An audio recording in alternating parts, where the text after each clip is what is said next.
From the Ticats Audio Network, this is Ticats Today with Brayden Neville.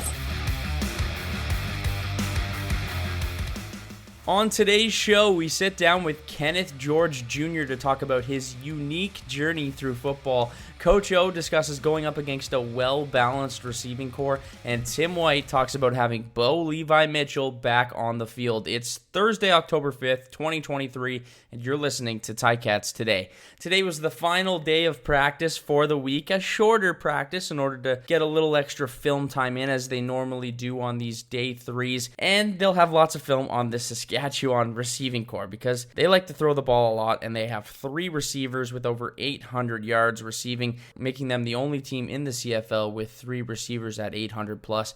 Tevin Jones has 882, Amilis has 860, Baines has 823, and that puts them at 8th, 9th, and 10th in the league respectively. The Ticats secondary will be busy, no doubt. Jake Dalagala does like to air the ball out a lot. Last game alone, he threw the ball 46 times for 409 yards. No touchdowns, but he did have 2 picks. Coach O spoke about going up against a balanced offense and more following today's practice.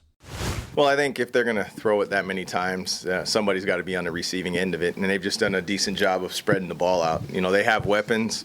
They're big targets. They can all run. They're fast.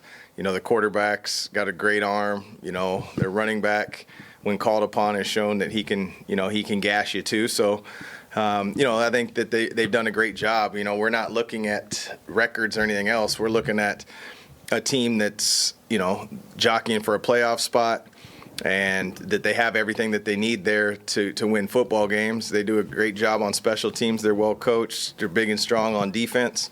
So, again, as usual, that's us studying our opponent, fielding a game plan, and then all the focus is back on ourselves. So I don't know that you stop all of those people. You know, if you're going to drop back and throw it a bunch, the ball's going to go somewhere. I think the biggest thing is just limiting explosions. They're going to try to have something to say about that. They're going to push the ball down the field. And I think their receivers do it's been really underrated that, I think they go up and get the football.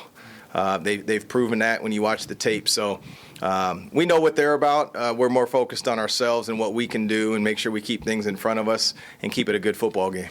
I'm going to be talking to Kenny in a little bit, wondering what you've seen from him in terms of his progression throughout the season in his first year. And who are we talking about? Kenneth George Jr. Yeah, I just think that, the game was fast for him. He's for lack of a better expression, he's kind of new to football. He hasn't played his whole life. He's not one of these stories where he's been groomed in football. And, he played big-time college football. And then all of a sudden he's in the pro game.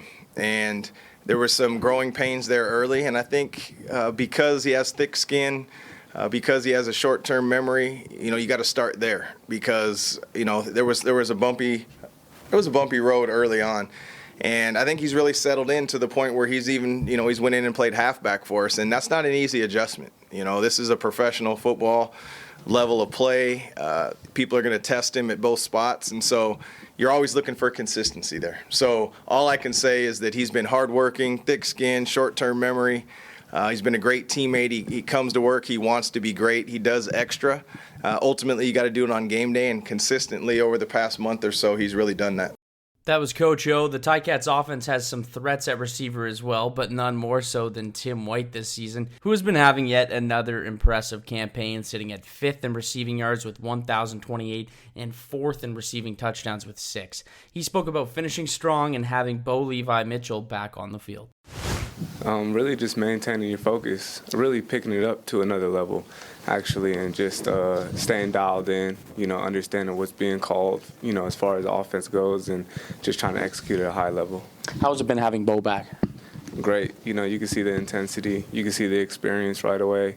It's a great thing. Is he a guy you've been having conversations with even while he's been injured and, keeping up with and talking about that offense? Yeah, no question. I feel like we just stayed on the same page, and I feel like it's like that with all of our quarterbacks. But, Bo, he just has that amount of experience where he could just step back in and, everything kind of just seems like it flows. Is this the first time you've seen maybe a quarterback room where you have this many guys who can do the job, who can start at any time? Yeah, it's a great room, all the way from Bo to Loxley. I feel like all those guys are capable to get in the game and, play at a high level. So I just feel like I'm in my rhythm, since we got Scott and everything, things have been pretty good. And just, kind of just being on the same page with our quarterbacks, I feel like that's like the most important thing, and things have just been going my way. Yeah, I think it's circumstantial as far as like, how the quarterback throws and, if they like to throw the ball up and give guys opportunities and stuff like that. But that was something that I emphasized in the offseason, because last year I felt like I didn't do the jump ball as well as I would like to. So, I went in the offseason, I just demanded that of myself, and I feel like it shows up, in the game.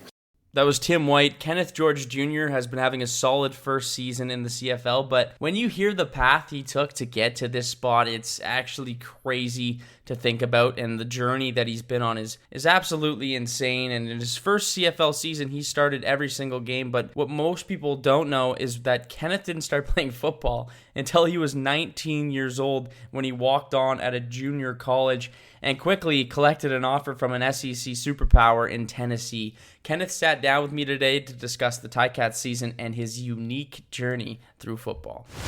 It has been, what I expected it to be. I know I put in the work in the off season, and I know my abilities. I know I can play, and it's just learning the game.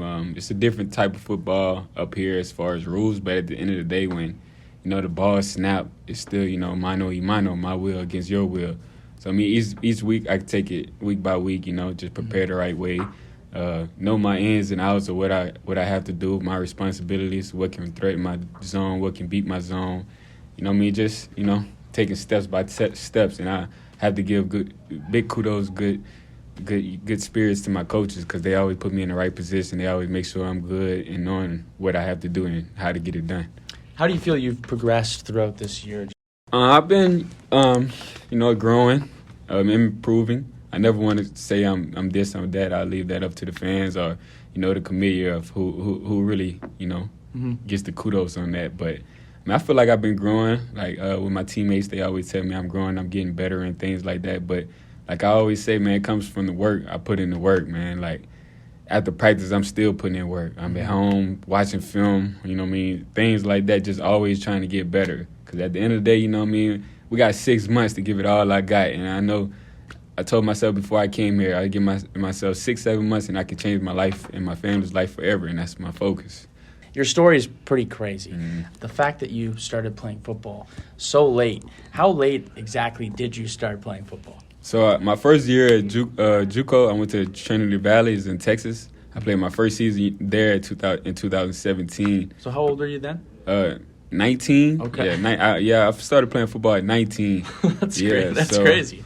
I get at Trinity Valley. I'm a walk-on. I walked on at Trinity Valley, and as soon as I did my little tryout thing, they wanted me to move in right away.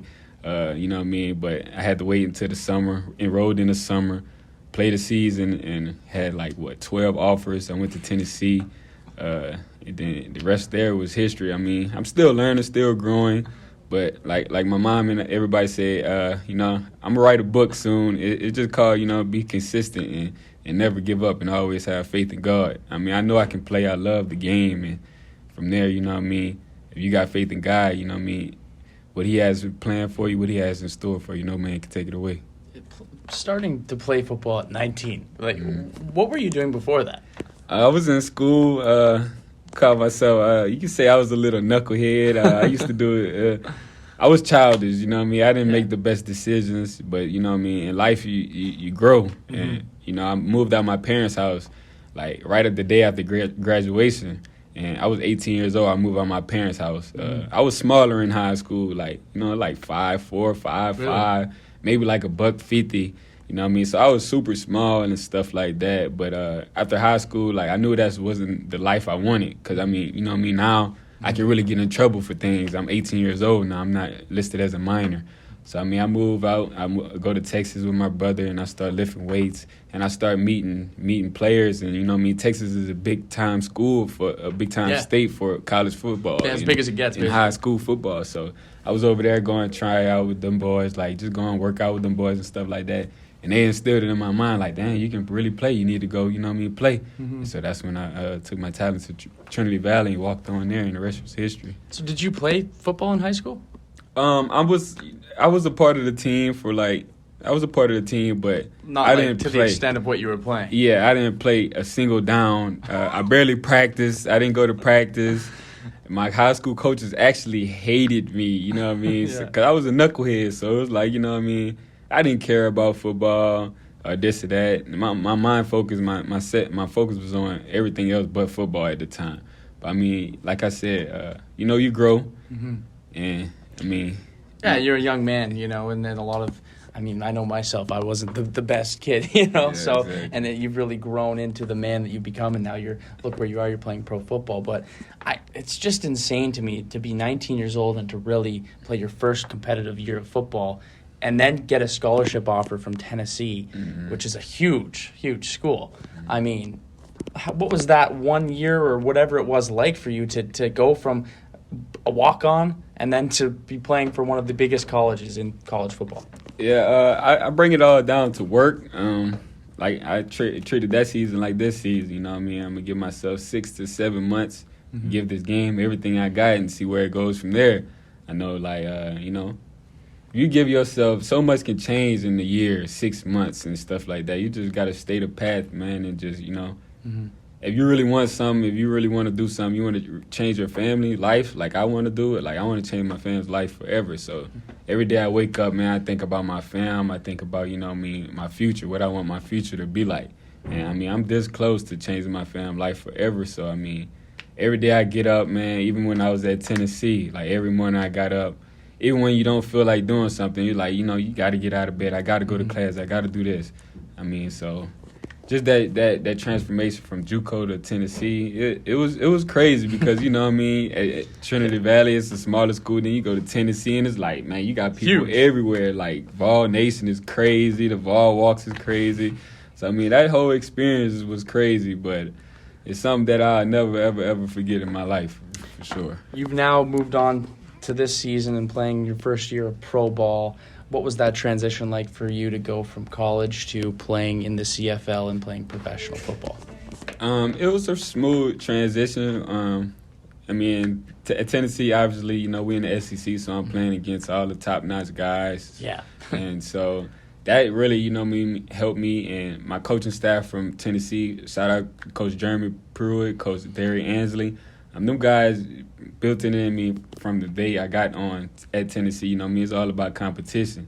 And it's either you winning or you losing. There's no two-way wins, So, I try to make everybody's an athlete. Everybody can do something good at this pro level. So, I just try to win way more than I lose. Because at the end of the day, if I win more than I lose, I'm giving my team the best chance to win. And that's all it's about with me. Like, I just want to make the team win. I want to do whatever it takes for the team to win. Even with me moving from corner to boundary half, it's not my decision.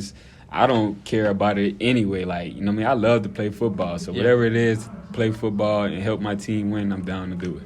There's a few games left here. What's your focus heading into this final stretch leading into the playoffs? Of course, my main focus is the Grey Cup, but I try to take it, like I always say, a day at a time, to get 1% better. So I'm just focused right now on getting better at my craft, things like that. But in the future, I see myself with more picks, more sacks, more fumbles, more, big plays just to help my team, This Hammer Ticat defense, we coming, and, I like being a part of that defense that, can get everybody rocking.